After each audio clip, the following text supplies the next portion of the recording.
ya teman-teman, mohon maaf ya sebelumnya ngomongnya agak berantakan ya, saya kalau ngomong susah.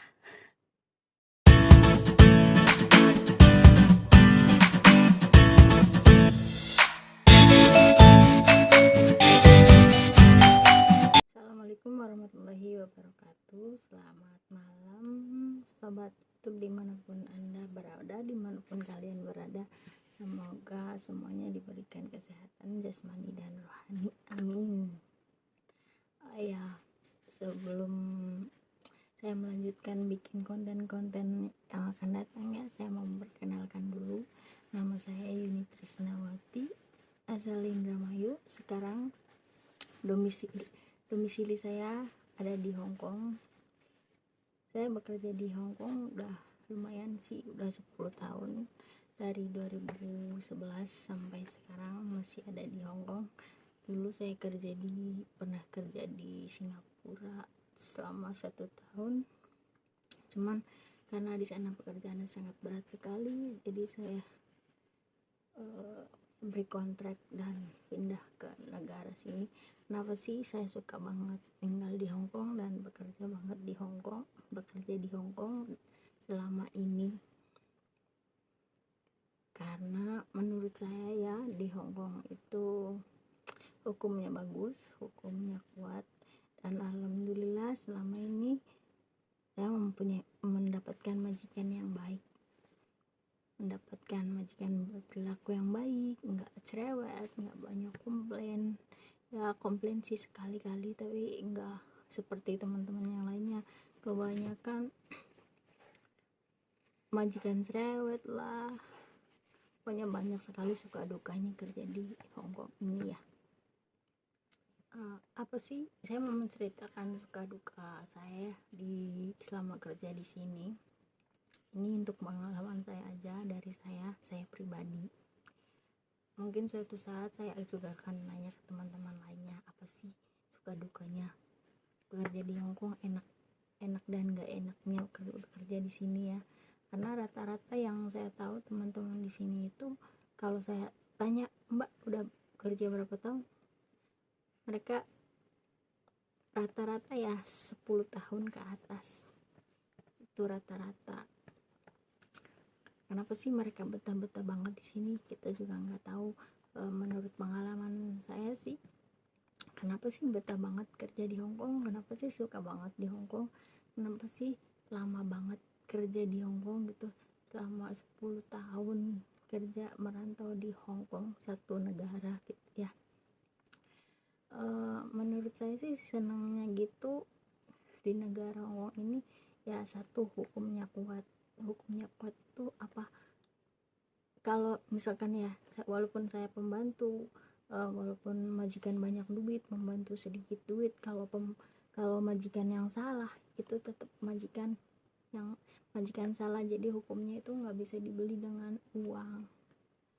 Jadi kenapa sih pembantu di Hong Kong itu nggak pada takut sama majikan ya? Karena begitu, karena kita itu kalau benar ya benar, hukum itu kalau memihak yang benar, walaupun majikan banyak duit atau yang ngelaporin kita banyak duit, kalaupun kita di posisi yang benar, kita nggak usah takut sama sekali ya di Hong Kong.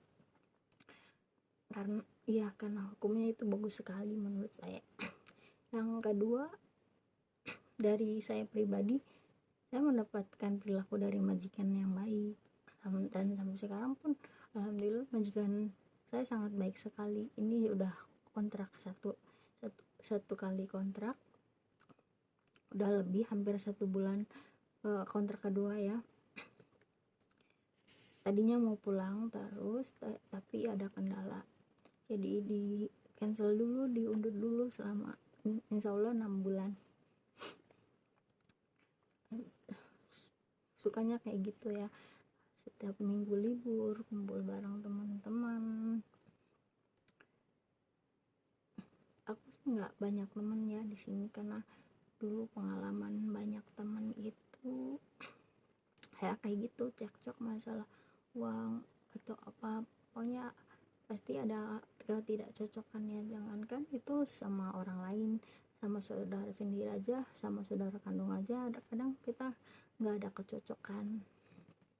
Ya itu yang tadi suka yang pertama ya. Suka yang keduanya itu apa ya, di sini bebas mainan HP, gaji nggak pernah telat. Kalau gaji telat mereka orang sini tuh takut sekali dengan yang namanya hukum. Di sini kita digaji lewat 2 minggu aja. Kalau kita mau ngelaporin ke apa namanya,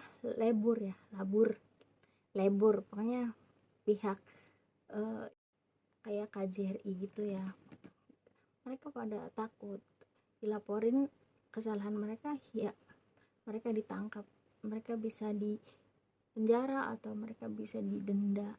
Itu mereka takut sekali dengan hukum. Nah di sini kerjanya santai, nggak terlalu berat banget kayak di Singapura. Dulu pengalaman saya waktu kerja di Singapura itu, baju kotor sedikit aja cuma 1 titik itu Masya Allah dimarahin majikannya 1 hari full berdiri. Ya di sini enak banget menurut saya ya. Cukup ya untuk sukanya kayak gitu aja sih. Kalau dukanya ya kadang kita pengen makan kenyang itu ya kita harus beli sendiri, ngerogoh dari kantong kita sendiri.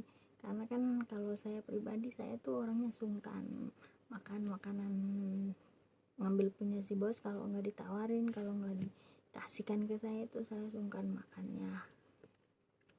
Jadi ya kalau saya pengen kenyang, kalau pengen makan enak ya harus ngerogoh kantong sendiri. Itu sih wajar ya menurut saya, hal yang wajar karena kebanyakan sih seperti itu.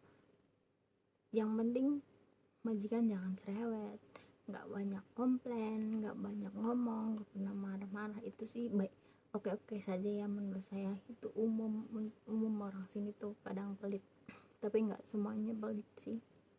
Kadang majikan ada juga yang rewel cerewet tapi mereka moral. Kadang ada juga yang majikannya diem, nggak pernah komplain, tapi masalah makanan kurang. Kayak saya ini dari dulu juga memang dapat majikan nggak pernah komplain sih. Majikan baik. Dari selama di sini saya mendapat ada 4 majikan. Yang pertama 6 tahun itu juga majikan no komen sama sekali. Masalah makanan oke sih, masalah makanan nggak kurang kayak yang lain, kayak sarapan dijamin, makan siang dijamin, makan malam juga kejamin. Kadang kan banyak juga tuh teman-teman yang ada di grup BMI Hongkong itu kan, ada grup-grupnya juga curhatan para BMI Hongkong.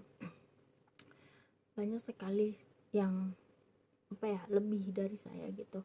Mereka pada nggak dikasih sarapan, nggak dikasih makan siang, makan malam cuma dikasih potongan ikan. Pokoknya banyak sekali ya suka dukanya. Kalau dibandingkan dengan yang di luar sana, banyak sekali yang yang nggak enaknya gitu ya.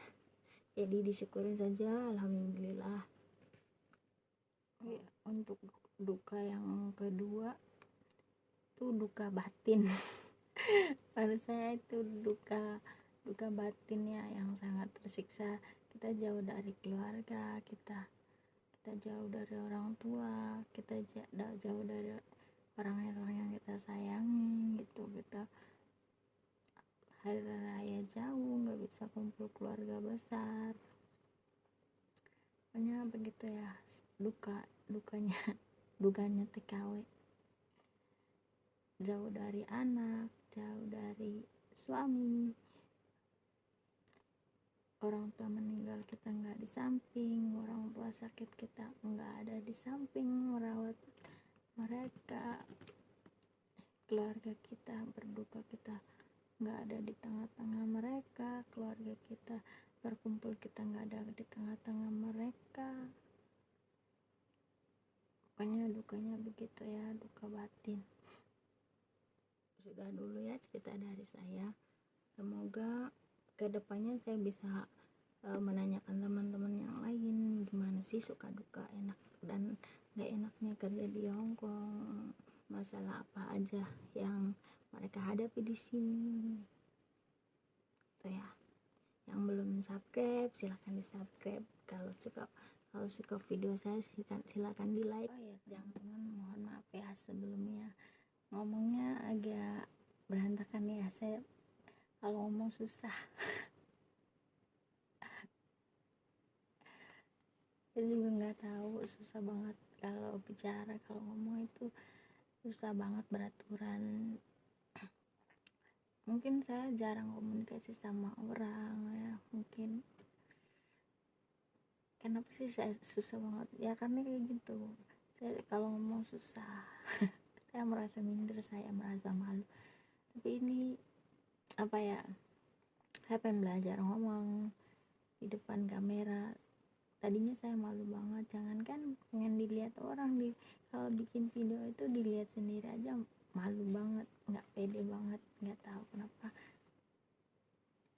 Dan oh ya, saya pengen cerita sedikit ya, kenapa sih saya pengen banget jadi YouTuber. Sebenarnya saya pengen bisa jadi apa ya, bikin konten-konten di YouTube itu, pengen bisa jadi YouTuber itu dari 3 bulan yang lalu, dari pas saya ulang tahun itu di bulan Juni ya. Setiap hari saya tuh lihat konten-kontennya yang jadi motivasi saya banget menjadi YouTuber itu. Setiap hari melihat konten YouTube-nya Mbak Imbong ya saya melihat setiap hari, nggak mau ketinggalan di videonya Mbak Im Paula. Itu kan apa ya, rata-rata konten-kontennya itu berbagi terus, membantu orang-orang yang membutuhkan. Jadi setiap hari saya melihat videonya itu saya tuh nangis, ya Allah saya pengen banget gitu jadi seperti Kak Baim Wong, jadi pengen banget seperti dia gitu, pengen. Karena selama pandemi gini ya, saya tuh di sekeliling saya, di kampung halaman saya itu, keluarga saya itu banyak sekali anak-anak yang ditinggalkan orang tuanya, meninggal ya. Dan sekali saya tuh pengen bantu banget mereka, pengen banget dalam hati, kapan sih ya, kayak pengen banget kayak Kak Baimong gitu, pengen banget bisa membantu orang yang membutuhkan di sekeliling kita, berguna, jadi orang yang berguna ya, jadi orang yang bermanfaat, jadi orang yang dibutuhkan.